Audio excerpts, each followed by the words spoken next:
आप सभी लोगों को राधे राधे, जय श्री राम, जय सच्चिदानंद और साहब बंदगी।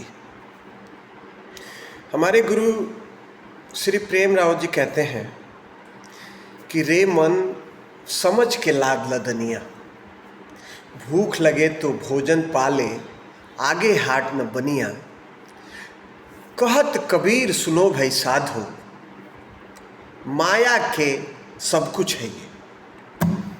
क्योंकि मेरा मानना है, हम ये सोचते हैं कि ये मेरा है, ये मेरी बीवी है, ये मेरा बेटा है, ये मेरी बेटी है। क्योंकि जैसे ही हमारी सांस निकल जाती है तो कोई किसी का नहीं रहता है। लोग एक एक बित्ता ज़मीन के लिए लड़ाइयाँ करते हैं और कि मेरा है, ये मेरा है, ये मेरा है, जबकि मेरा कुछ भी नहीं है।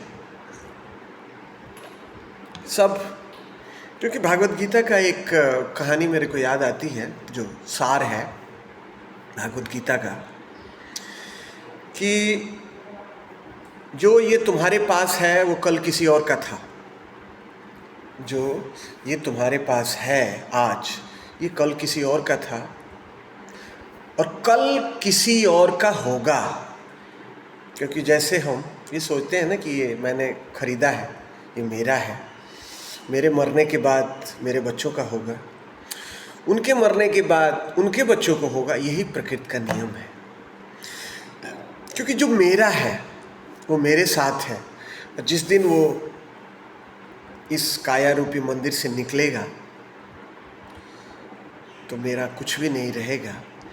ये जो 5 तत्व से ये शरीर बना है, ये 5 तत्वों में विलीन हो जाएगा।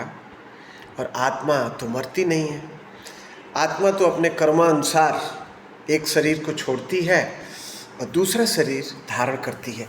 ये बिरला, शायद ही सबको पता होता है कि हमें यहाँ से जाना है, लेकिन हमारे गुरु श्री प्रेम राव जी कहते हैं कि आप अपनी ज़िंदगी को ऐसे जीते हो जैसे आपको नहीं जाना है, वो दूसरा जाएगा।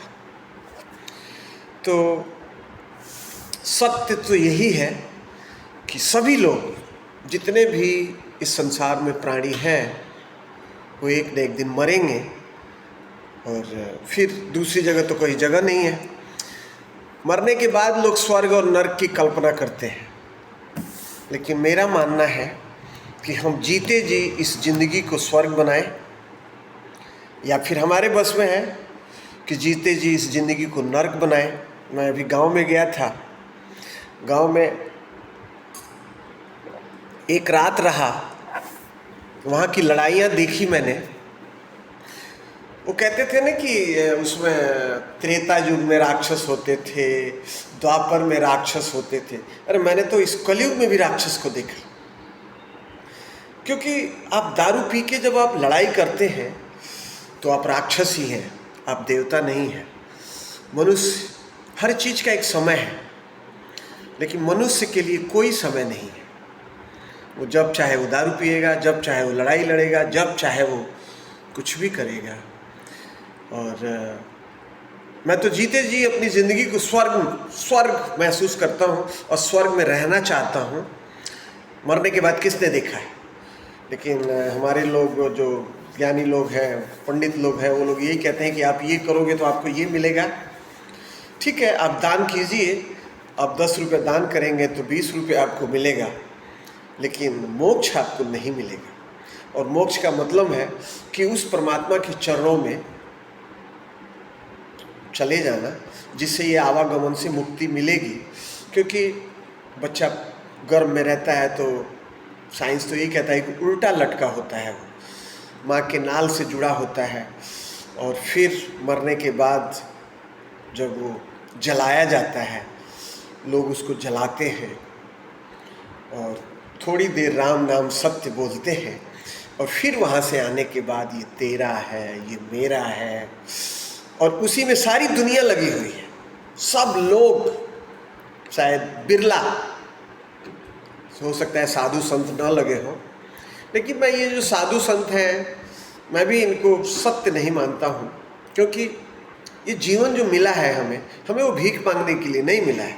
ये जीवन जो मिला है परमात्मा, परमपिता परमात्मा ने जो हमें ये जीवन दिया है, कर्म करने के लिए दिया है और एक दूसरे का हेल्प करने के लिए दिया है। बाकी सभी लोगों को राधे राधे, जय श्री राम, जय सच्चिदानंद, साहब बंदगी।